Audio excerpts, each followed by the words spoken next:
wabarakatuh.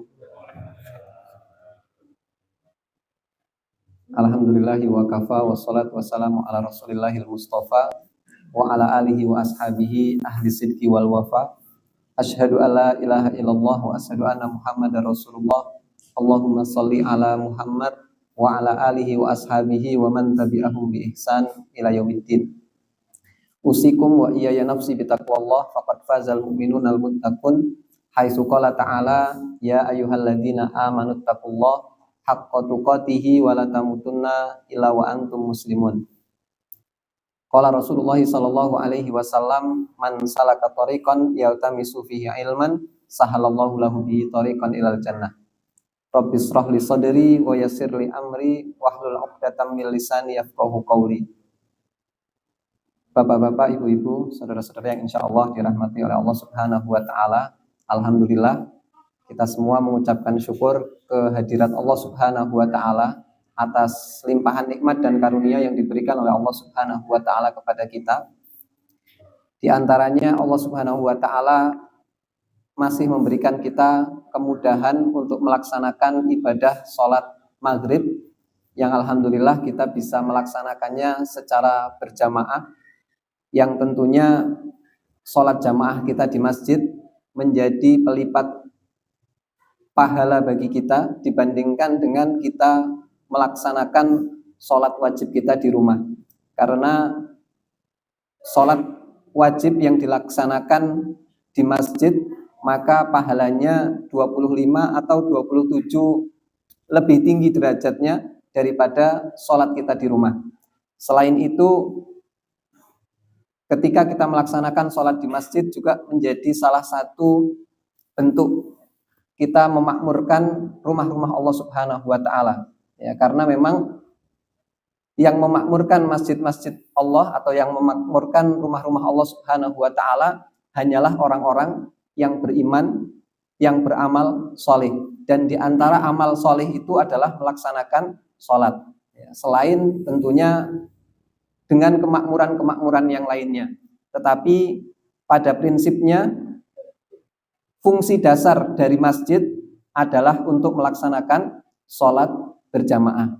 Yang dengan sholat berjamaah itu maka juga akan terbentuk satu persaudaraan di antara kaum muslimin. Sehingga ketika Nabi Shallallahu Alaihi Wasallam melaksanakan hijrah ke Madinah, bahkan sebelum Rasulullah itu sampai di Madinah, beliau singgah dahulu di Kuba, dan di Kuba Rasulullah Shallallahu Alaihi Wasallam mendirikan Masjid Kuba. Masjid Kuba ini menjadi masjid pertama yang dibangun oleh Rasulullah Shallallahu Alaihi Wasallam ketika Rasulullah hendak mencapai Madinah atau mau sampai di kota Madinahnya. Peristiwanya kira-kira di akhir bulan Safar, sebagaimana pada hari ini kita juga berada di bulan Safar. Kemudian nanti ketika Rasulullah Shallallahu Alaihi Wasallam sampai di Madinah pada tanggal 12 Rabiul Awal, ya, kemudian yang dibangun pertama kali oleh Rasulullah Shallallahu Alaihi Wasallam di Madinah juga adalah masjid. Ya. Sebelum kemudian Rasulullah Shallallahu Alaihi Wasallam mempersaudarakan antar kaum muhajirin, orang-orang yang berhijrah dari Mekah ke Madinah, kemudian dipersaudarakan dengan penduduk pribumi, ya, penduduk asli Madinah yang mereka ya memang penduduk asli di sana dipersaudarakan ya antara muhajirin dan juga kaum Ansor yang merupakan penduduk asli Madinah. Dan kemudian ya hal pertama atau sesuatu perkataan pertama yang disampaikan oleh Rasulullah Shallallahu Alaihi Wasallam sesampainya Rasulullah Shallallahu Alaihi Wasallam di Madinah juga adalah sesuatu yang mempersatukan, ya, sesuatu yang menjadikan hati kaum muslimin pada saat itu juga menjadi bersatu. Artinya, bapak-bapak, ibu-ibu, saudara-saudara yang insya Allah dirahmati oleh Allah Subhanahu wa taala, Rasulullah Shallallahu Alaihi Wasallam ketika pertama kali membentuk sebuah komunitas, ya, sebuah kepemerintahan, maka yang dibentuk pertama kali oleh Nabi Shallallahu Alaihi Wasallam adalah persatuan dan persaudaraan. Ya, di antaranya Nabi Shallallahu Alaihi Wasallam memerintahkan untuk mengucapkan salam, ya, untuk mengucapkan salam satu sama lain. Kemudian wa'at imut ta'am, memberi makan, ya. Kemudian juga wasilul arham, ya. Jadi ketika ketemu orang yang pertama mengucapkan salam. Kemudian yang kedua, kalau punya makanan atimut to'am, berilah makanan. Kemudian yang ketiga, wasilul arham, bersambunglah tali silaturahmi atau tali kekerabatan. Baru kemudian setelah 3 hal tadi Rasulullah mengatakan ya, waqumu atau wasolu billaili wan nasuniyam. Maka bangunlah kalian pada malam hari untuk melaksanakan sholat ketika orang-orang sedang tidur. Ya, jadi 3 hal pertama yang disampaikan oleh Nabi ketika sampai di Madinah, yang 3 diantaranya adalah sesuatu yang membuat persatuan di antara sesama kaum muslimin. Ya, kalau konteks salam, ya, tentunya kalau di dalam Islam assalamualaikum, ya. Tetapi kalau kita mau bawa di dalam konteks kemasyarakatan, ya, tentunya mungkin tidak sekadar salam, tetapi hanya saling menyapa ketika bertemu dengan saudaranya, itu pun menjadi perekat kekeluargaan atau persaudaraan di antara sesama masyarakat. Ya, jadi kalau omayo jane sak RT ngoten ya. Ning nek ketemu ya petuan ya ora tahu sapa aruh ya. Maka kecil kemungkinan ya keguyuban di satu tempat itu akan baik ya. Tetapi ketika seseorang ketemu dengan satu sama lain dan kemudian menegur ya, ketika ditegur kemudian menjawab, yang menegur juga ya, ketika ada orang di pinggir jalan ditegur gitu ya, maka itu tentunya akan terjadi persaudaraan. Dan ini yang disampaikan oleh Nabi di awal ketika pertama Rasulullah Shallallahu Alaihi Wasallam itu sampai di Madinah. Ya, baru kemudian atimut to'am. Ya, nek gadah makanan, yo tonggone, yo dulure, yo koncone dibagi, gitu ya. Nah, ini juga merupakan satu hal yang membuat masyarakat itu menjadi bersatu. Ya, selain nanti ada lagi wasilul arham, ya, mempersatukan ya kekerabatan di antara manusia. Bapak-bapak, ibu-ibu, saudara-saudara yang insyaallah dirahmati oleh Allah Subhanahu wa taala, maka kita kembali bersyukur kepada Allah Subhanahu wa taala bahwa mudah-mudahan perjalanan kita ke masjid ini ya menjadi salah satu hal yang juga menjadi perekat persatuan di antara kaum muslimin ya, terkhusus yang ada di wilayah kita ya. Nek sak RT Kidul Warung, RT 2 RW 6 niki semuanya sholat di masjid ya, Pak RT pun betul usah bingung enten sing padu gitu ya. Insya Allah sedaya pun aman-aman saja gitu ya. Tapi karena selama ini ya belum semua ya, masih mungkin akan ada gesekan-gesekan di antara mereka gitu ya. Terus mungkin usaha pertama yang harus dilakukan Pak RT ini pripun carane kersane sak Kidul Warung sholat ning masjid kabeh gitu.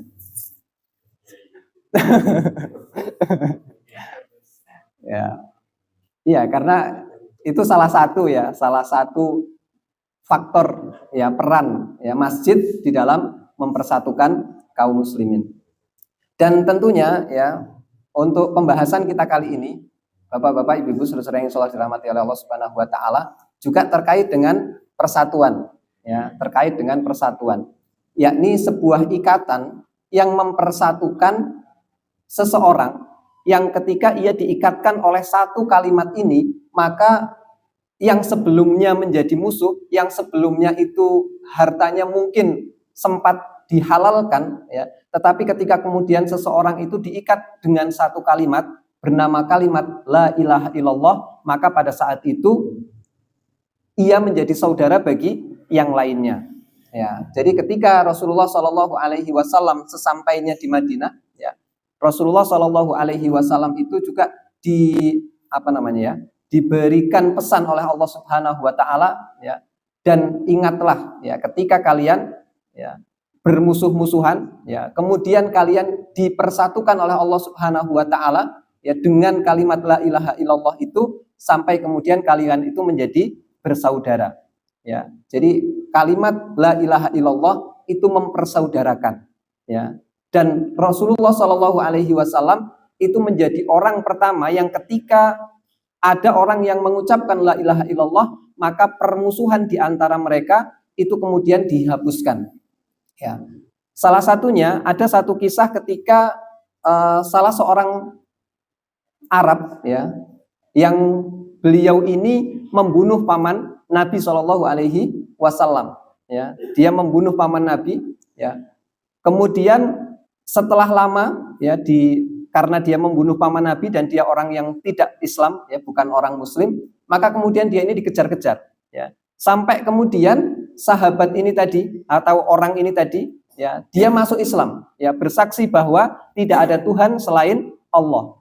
Maka begitu orang ini tadi masuk Islam, pada saat itu juga Rasulullah mengubah yang tadinya memusuhi menjadi bersaudara. Meskipun Rasulullah memesan kepada dia supaya tidak berada di depannya, atau kamu saya maafkan, tetapi mohon tidak ada di hadapan saya. Karena kalau saya masih melihat wajahmu, gitu ya, maka akan muncul rasa jengkel. Ya, maka saya maafkan, tapi nggih ojo cedak-cedak karo aku, gitu ya.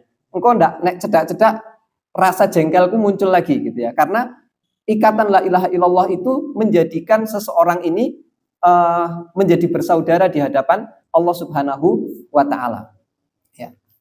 Bapak-bapak, ibu-ibu, saudara-saudara yang insya Allah dirahmati oleh Allah Subhanahu wa Ta'ala, ya, kita mensyukuri nikmat yang besar yang diberikan oleh Allah Subhanahu wa Ta'ala kepada kita, yakni nikmat Islam. Nikmat di mana Allah Subhanahu wa Ta'ala itu memberikan kepada kita kemudahan untuk menjadi orang yang mampu mengucapkan asyhadu alla ilaha illallah wa asyhadu anna Muhammadan Rasulullah.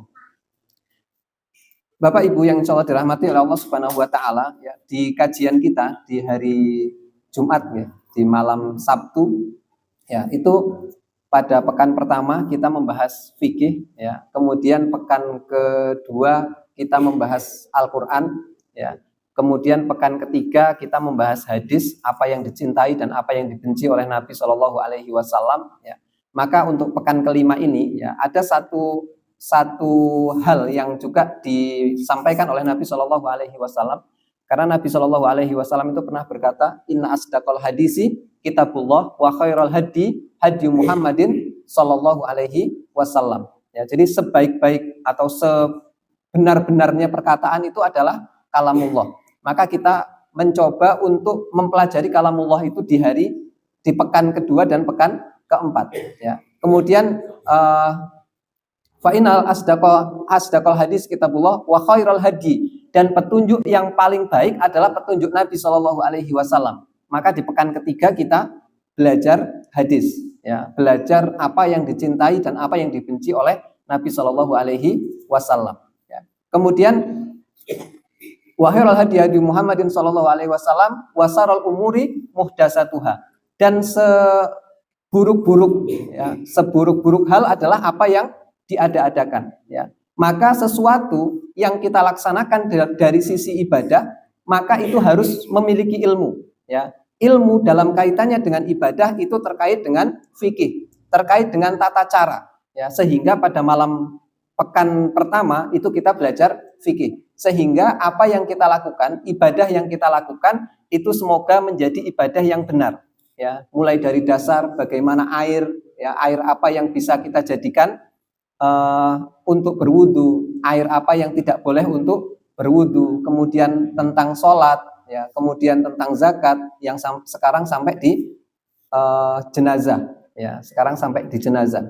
Karena memang kalau berbicara tentang jenazah itu bukan berbicara tentang yang mati, ya, tetapi ketika belajar fikih jenazah itu ilmu untuk yang hidup, ya, karena nanti yang ngurusi jenazah niku nggih sing urip, ya. Sing mati wis mati ya wis, ya. Aku meh diadusi ya los, ya. Ya ora ngerti, ya. Aku meh disolati ya aku ora ngerti, gitu ya. Meh dikafani ya mbuh, gitu ya. Dan bahkan matinya di mana saja nggak tahu, gitu ya.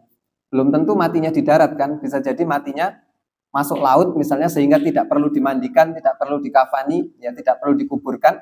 Tetapi ilmu tentang jenazah, ya, itu menjadi ilmu bagi yang hidup, ya. Sehingga ketika nanti ada yang meninggal, orang yang hidup itu punya kewajiban untuk melaksanakan fikih janaiz, ya, fikih jenazah, ya, fikih jenazah. Bagaimana ngopeni orang yang meninggal. Nah, maka pekan yang kelima ini, ya, kita nanti akan coba di bagian akidah atau bagian tauhid, ya, karena memang ini juga merupakan satu pondasi dalam kita berislam, ya, atau akidah yang dalam bahasa mudahnya itu berbicara tentang iman, ya, berbicara tentang iman.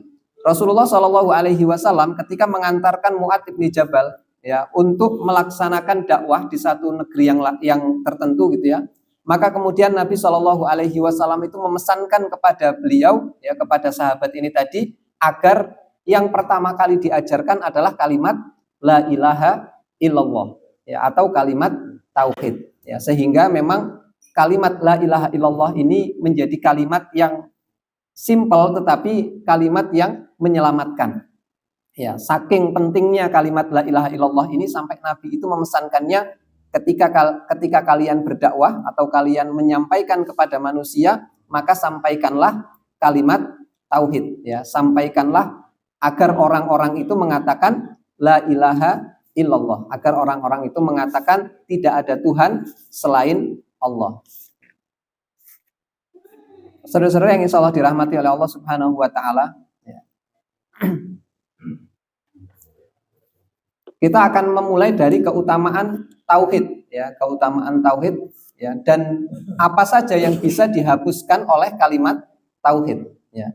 Allah Subhanahu wa Ta'ala berfirman di dalam surat Al-An'am ayat 82, ya. Wa qaulillahi ta'ala alladzina amanu walam yalbisu imanahum bidzulmin. Ya, Allah Subhanahu wa Ta'ala berfirman, orang-orang yang beriman dan tidak mencampurkan keimanan mereka dengan kezaliman.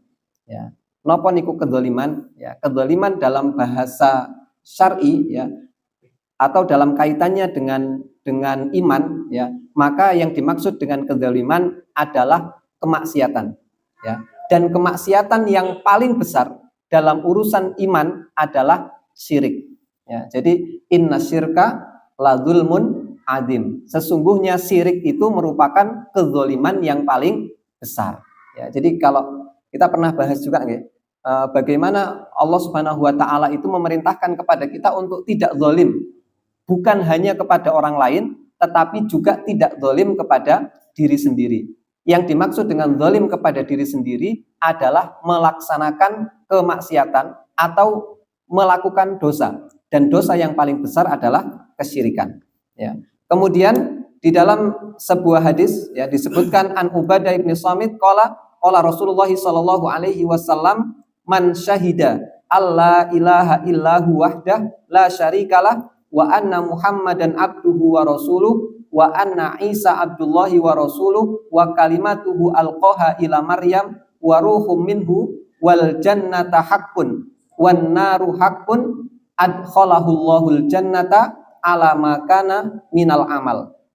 Ya, ini satu hadis dari Nabi Shallallahu Alaihi Wasallam yang Rasulullah mengatakan, barang siapa yang bersaksi bahwasanya tidak ada yang berhak untuk disembah selain Allah Subhanahu Wa Taala dan tidak ada sekutu bagi Allah Subhanahu Wa Taala, dan bahwa Muhammad adalah hamba dan rasulnya, serta bersaksi bahwa Isa adalah hamba dan rasulnya, dan kalimatnya yang dia sampaikan kepada Maryam serta ruh darinya, dan bahwa surga adalah benar adanya, juga neraka adalah benar adanya, Allah pasti memasukkan dia ke dalam surga, betapapun amal yang telah ia perbuat. Ya, ini satu buah, ya, buah dari atau keutamaan dari mengucapkan asyhadu alla ilaha illallah wa asyhadu anna Muhammadar Rasulullah, yang diiringi dengan keyakinan bahwa Isa adalah Rasulullah, ya. Isa adalah anak Maryam, ya, yang lahir dari rahim Maryam, ya, dan dia bukanlah putra dari Tuhan, ya. Jadi Isa adalah hamba dan rasul utusan Allah Subhanahu wa Ta'ala. Ya, ini disampaikan oleh Nabi Shallallahu Alaihi Wasallam, dan kemudian orang tadi mengakui adanya surga dan neraka, maka dia akan dijamin masuk surga meskipun dosanya sangat banyak. Ya, jadi meskipun dosa seseorang itu banyak, tetapi dia mengucapkan asyhadu alla ilaha illallah wa asyhadu anna Muhammadar Rasulullah, kemudian dia mengakui bahwa Isa adalah Rasulullah, bukan anak Tuhan, ya, maka dia akan masuk ke dalam surga, dijamin surga, ya. Dan kemudian di dalam hadis yang lain, ya, disebutkan, diriwayatkan oleh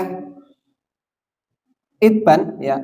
Fa innallaha harrama 'alan nari man qala la ilaha illallah yabtaghi bidzalika wajhallah. Ya, jadi Rasulullah bersabda, fa innallaha harrama 'alan nari man qala la ilaha illallah bidzalika yabtaghi bidzalika wajhallah. Ya.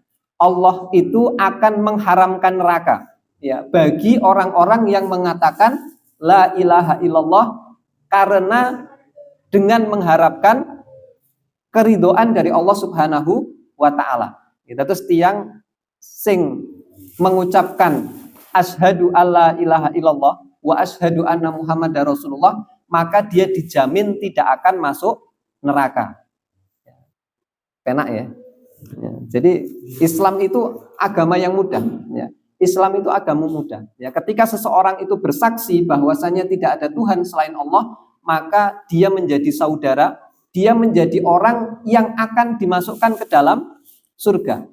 Ya, maka ya, ketika kita melihat saudara kita sesama Muslim, yang harus kita lakukan atau yang mestinya ada di dalam hati kita adalah bahwa kita nanti akan bersama-sama di surga.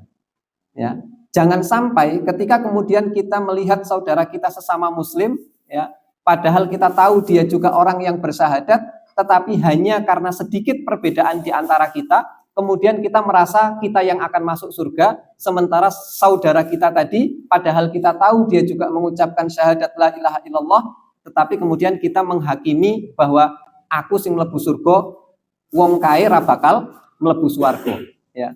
Maka persaudaraan yang dibangun oleh Nabi ketika pertama kali masuk ke Madinah, ya, ini merupakan satu bentuk persaudaraan yang diikat oleh kalimat la ilaha illallah. Ya. Sehingga ya, ketika saudara kita ya mungkin ya melakukan kesalahan atau saudara kita mungkin melakukan sesuatu itu tidak bersesuaian dengan apa yang selama ini kita pelajari, ya, maka kita masih perlu mencari makdirah. Kita masih perlu mencari jalan keluar yang memersatukan, bukan mencari sisi beda yang kemudian menjadikan kita ini tidak bersaudara. Ya. Yang harus dilakukan oleh seseorang yang sama-sama mengucapkan asyhadu alla ilaha illallah wa asyhadu anna muhammadar rasulullah adalah mencari titik persamaan, bukan mencari titik perbedaan. Karena memang jaminannya orang yang mengucapkan la ilaha illallah dengan mengharap wajah Allah adalah sama-sama masuk ke dalam surga. Ya. Bahkan dia akan diharamkan oleh Allah untuk masuk ke dalam neraka.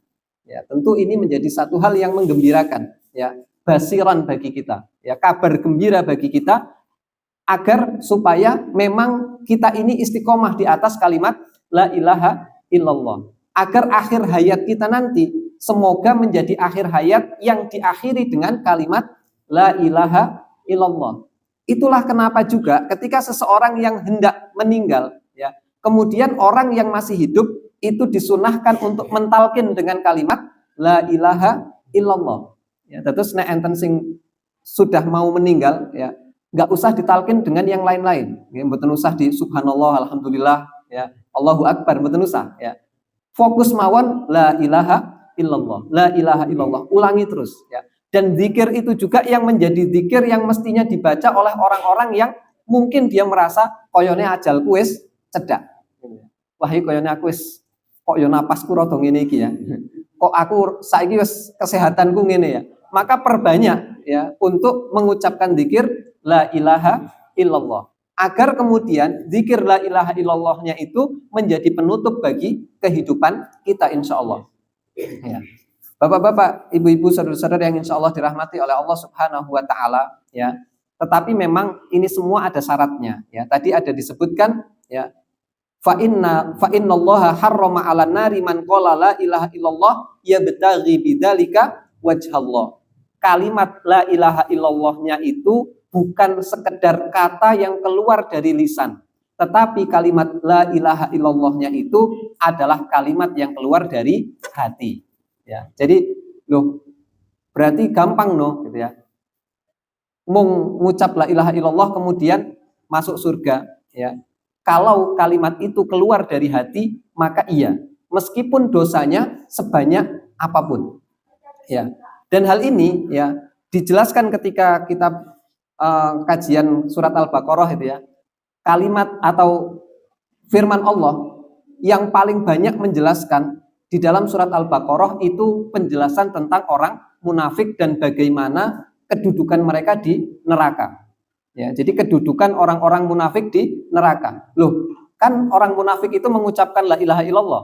Ya, iya, mereka mengucapkan kalimat la ilaha illallah, tetapi kalimat la ilaha illallahnya itu hanya di lisan, bukan di hati. Sehingga kemudian letak mereka tidak diharamkan dari neraka. Ya, mereka tetap masuk ke dalam neraka meskipun lisannya mengucapkan la ilaha illallah. Tetapi ketika mereka ketemu dengan saudara-saudara muslimnya, ya dia mengatakan la ilaha illallah, tetapi kemudian ketika mereka bertemu dengan saudara-saudara kafirnya, maka kemudian mereka mengatakan, saya mengucapkan la ilaha illallah itu cuma guyon, ya, cuma basa-basi saja supaya diterima. Ya. Mosok aku tinggal bersama orang-orang muslim kok orang ngomong la ilaha illallah, aku mosok orang muslim dewe ora penak gitu ya. Maka kemudian dia mengucapkan kalimat la ilaha illallah tetapi dengan tendensi bukan karena Allah, hanya karena supaya pergaulannya diterima, ya. Maka ini bukan kalimat la ilaha illallah yang akan menyelamatkan dia dari neraka, ya, karena tadi di dalam surat Al-Baqarah banyak sekali Allah itu menyebutkan tentang hukuman bagi orang-orang munafik yang mereka dimasukkan ke dalam neraka. Ya, maka ini sebuah kabar gembira bagi kita yang mengucapkan la ilaha illallah. Kemudian di dalam hadis yang lain, wa an Abi Sa'idin al-Khudri anna Nabiyya sallallahu alaihi wasallam qala Musa ya Rabbi alimni syai'an adzkuruka wa ad'uka bihi. Qala qul ya Musa la ilaha illallah. Qala ya Rabbi kullu ibadika yaquluna hadza. Qala ya Musa law annas samawati sab'a wa amirahunna ghairi wal ardina sab'a fi kiffatin wa la ilaha illallahu fi kiffatin malat bihinna la ilaha illallah. Jadi Nabi Musa alaihissalam, ya, ini hadis diriwayatkan dari Ibnu Hibban dan Hakim, dan hadis ini hadis sahih, ya.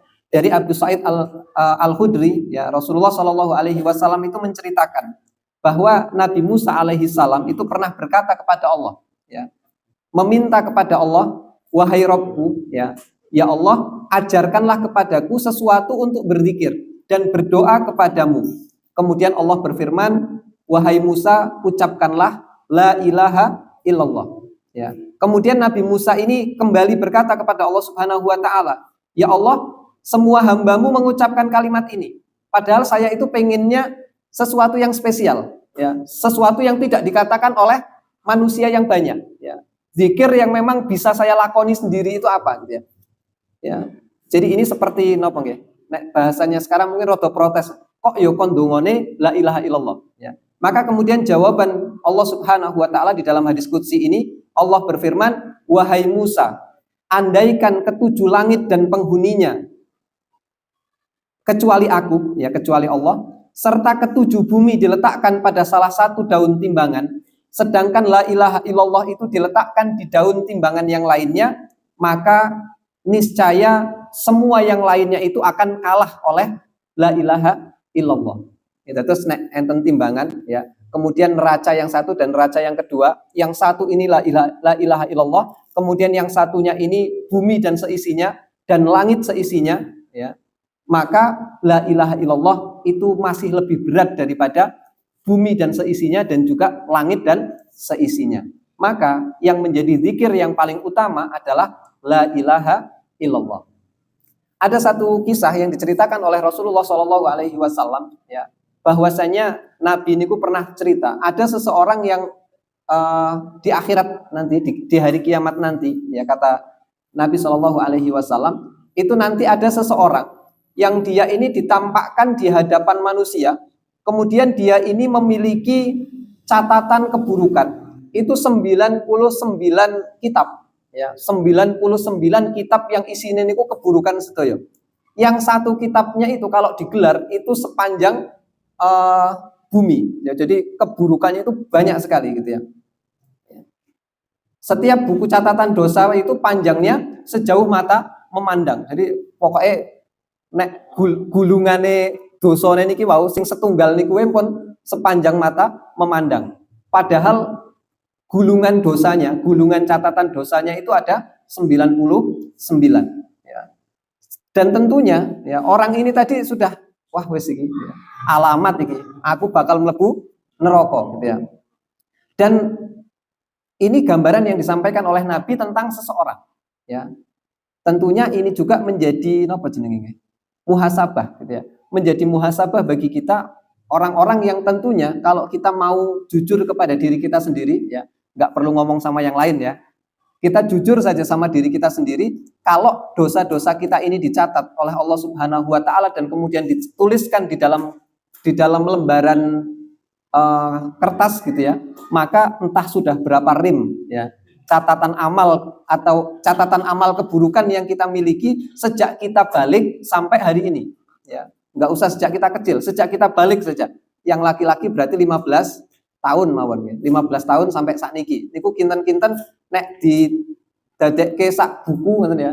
Itu udah berapa jilid buku ya untuk mencatat amal keburukan kita. Dan ini juga digambarkan oleh Rasulullah dengan kisah ini. Ya. Kemudian ketika sudah melihat catatan itu tadi ya, maka kemudian Allah Subhanahu wa taala ini bertanya kepada orang tadi, hal tunkiru min hadza syai'an ya, apakah dari sekian catatan keburukan ini ada yang mau engkau ingkari? Apa enek sing keliru catatane ya, coba diteliti ada nggak yang keliru dari catatan-catatan itu ya. Maka orang tadi mengatakan la ya Rob, mboten enten ya Allah ya, mboten enten, wis pokoke kuwi mau ya bener ya, memang dosaku ya sakmono ku ya ambane ya. Maka Allah Subhanahu wa taala berfirman, adolamatka kata batil hafiduna ya, apakah pencatat amalku ada kekeliruan di dalam mencatat dosa-dosamu ya. Maka kemudian laki-laki ini tadi mengatakan lagi la ya Robbi, boten ya Allah, nggak ada salahnya ya. Jadi ketika ditanya apa ada yang mau kamu bela, maksudnya nek di hadapan hakim itu kan dibacakan pledoi ya, dibacakan kesalahanmu adalah 1, 2, 3, 4, kemudian kita boleh membela. Nomor 1 itu salah, saya tidak melakukan itu ya. Ternyata tidak. Dan kemudian ditanyakan lagi oleh Allah, apa malaikat pencatatku enek sing keliru ya. Kok dosamu ngantek 99 jilid ya, apa enek sing keliru? Dan seorang laki-laki tadi ini mengatakan la ya Robbi ya. Kemudian ditanya lagi oleh Allah Subhanahu wa taala, alaka udrun alaka hasanatun ya, apakah ada udur kamu melakukan dosa-dosa itu ya, kamu melakukan beberapa dosa itu, apa ada udurnya, apa ada sesuatu yang menjadikan kamu boleh melakukan dosa itu ya. Maka laki-laki tadi juga mengatakan mboten enten ya Allah, ya memang dosaku sakmono ku imbane ya. Ya, maka kemudian ya Allah Subhanahu wa taala mengatakan bala innalaka indana hasanah wa innahu ladul ma'alaikal yaum ya. Maka kemudian ya tadi mengadakan udzur, kemudian juga karena dosanya sudah dijembreng ya, sudah ditampakkan ya, maka Allah itu zat yang tidak akan mendolimi hambanya. Maka kata Allah Subhanahu wa taala ya, di antara sekian ini adalah semua catatan dosamu. Tapi ya Allah itu anti dari kezaliman ya. Maka masih ada catatan kebaikan yang pernah kamu lakukan ya. Kemudian dikeluarkan bitokoh ya. Hadis ini disebut dengan hadis bitokoh. Dikeluarkan satu kartu. Ya nek kita berbicara kartu kan paling ya ATM, KTP gitu ya. 99 jilid buku tadi ya. Kemudian kebaikannya niku cuma sak ATM ya, cuma sak kartu ATM ya. Jadi perbandingannya itu jauh sekali ya, antara kebaikannya yang mung sak kartu ATM dan keburukannya yang 99 jilid ya. Kemudian ditimbang ya, oleh Allah ditimbang 99 catatan keburukan di satu neraca, kemudian bitokoh ini tadi diletakkan di timbangan neraca yang lainnya ya. Bitokoh ini, kartu ini adalah kartu la ilaha illallah, dan ternyata ketika ditimbang la ilaha illallah itu lebih berat daripada 99 jilid catatan dosa yang dimiliki oleh laki-laki tadi. Ya, sehingga la ilaha illallahnya itu menyelamatkan dia dari dosa-dosanya yang dia lakukan. Bapak-bapak, ibu-ibu, saudara-saudara yang insya Allah dirahmati oleh Allah Subhanahu wa Ta'ala.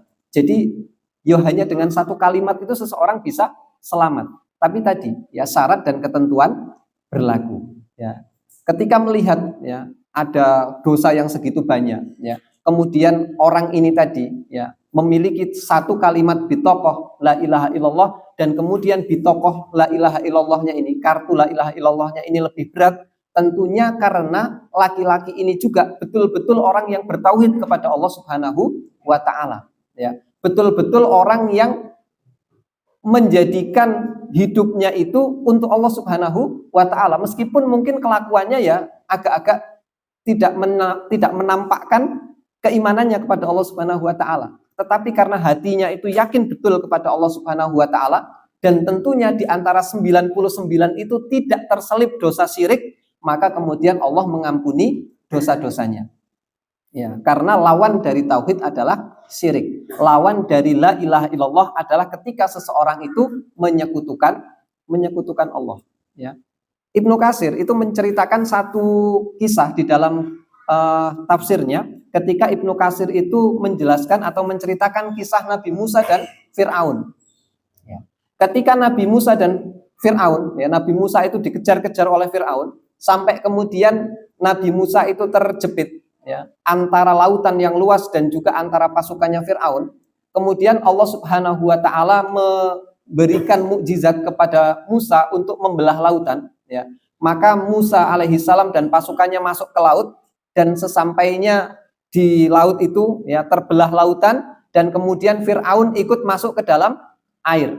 Ya. Dan ketika itu air ya itu menutup ya, sampai kemudian Fir'aun itu tertimbun air ya. Dan di dalam kisahnya tafsir Ibnu Katsir itu dijelaskan bahwa menjelang matinya Fir'aun ya, menjelang kematiannya Fir'aun itu Fir'aun mau mengucapkan la ilaha illallah, dan kemudian pada saat itu malaikat Jibril datang dan kemudian mengambil pasir di bawah laut dan memasukkan pasir itu ke dalam mulut Fir'aun. Ya, sehingga Fir'aun tidak jadi mengucapkan la ilaha illallah gara-gara mulutnya disumpal dengan pasir oleh Jibril. Ya. Kenapa? Kok Jibril menutup mulut Fir'aun dengan pasir? Karena Jibril tahu bahwasanya kalau sampai Fir'aun yang sejahat itu ya kemudian mengucapkan la ilaha illallah di akhir hidupnya, dia taubat ya, maka Allah itu tidak akan mendolimi hambanya ya. Jadi meskipun seseorang itu sejahat-jahatnya Fir'aunnya gitu ya, tetapi kemudian Fir'aun ini di akhir hayatnya insaf gitu ya, bukan mung insaf ya, tetapi juga login masuk Islam gitu ya, maka pada saat itu dosa-dosa di masa kekafirannya itu diampuni oleh Allah dan berganti dengan keimanan, dan la ilaha illallahnya itu akan berguna, sehingga ada kemungkinan atau kemungkinannya Fir'aun yang mengucapkan la ilaha illallah itu akan masuk surga, dan Jibril nggak rela ketika sak surga karo Fir'aun gitu. Masa aku sak surga karo Fir'aun ya, sing begitu gitu ya. Maka akhirnya sama Jibril itu ditutup mulutnya pakai pasir, sehingga Fir'aun itu tidak sempurna mengucapkan la ilaha illallah, sehingga kematian Fir'aun itu tetap dalam kekafiran. Ya, ini menggambarkan ya kisah yang disampaikan oleh Ibnu Katsir di dalam tafsirnya itu menggambarkan betapa Allah itu zat yang maha adil, dan Allah itu tidak akan membelenjani janjinya. Nek Allah niku sampun menjanjikan bahwa orang yang mengucapkan la ilaha illallah itu akan masuk surga. Kalau orang yang mengucapkan la ilaha illallah itu nggak akan masuk neraka ya, atau diharamkan dari neraka, maka siapapun yang mengucapkan itu ya akan dimasukkan ke dalam surga. Ya, meskipun makhluk itu bernama Fir'aun. Ya, terus bapak-bapak, ibu-ibu, saudara-saudara yang insyaallah dirahmati oleh Allah Subhanahu wa Ta'ala, ya. Persaudaraan kita di atas kalimat la ilaha illallah ini sekali lagi menjadi ikatan yang kuat ya, menjadi ikatan yang akan menyatukan kita insya Allah di surga. Ya, bersama dengan orang-orang yang mengucapkan la ilaha illallah, kita nanti akan bersama-sama di surga. Karena memang kata Nabi Shallallahu Alaihi Wasallam, kullu ummati yadkhuluna jannah. Ya, semua umatku ini akan masuk surga. Terus nek sing pun mengucapkan la ilaha illallah, kemudian dia ikut dengan apa yang disampaikan oleh Nabi Shallallahu Alaihi Wasallam, ya, maka dia pasti akan masuk surga. Neng yo memang ada yang emoh kata Nabi, ilaman aba, kecuali sing emoh. Ya, ternyata yo ada orang-orang yang sudah dijamin masuk surga, neng yo wegah mlebu swarga gitu ya. Maka kemudian para sahabat itu bertanya, waman ya'ba ya Rasulullah, siapa orang-orang yang enggan ya Rasulullah? Maka kata Nabi Shallallahu Alaihi Wasallam, man ata'ani dakhalal jannah, waman asani faqad aba. Ya, orang-orang yang taat kepadaku dia akan masuk surga, dan barang siapa yang bermaksiat maka dia akan dia termasuk orang-orang yang enggan untuk masuk surga. Ya, jadi kalimat la ilaha illallahnya ini, ya, Bapak-bapak, ibu-ibu, saudara-saudara yang selalu dirahmati oleh Allah Subhanahu wa taala, merupakan satu hal yang paling berharga di dalam hidup kita, ya. Seandainya kita hidup dan yang kita miliki itu hanya kalimat la ilaha illallah, maka kita termasuk orang yang beruntung. Tetapi ketika kita hidup, ya, tetap di dalam kehidupan kita itu tidak ada kalimat la ilaha illallahnya, maka kita bukan termasuk orang yang beruntung meskipun kita memiliki semuanya, ya.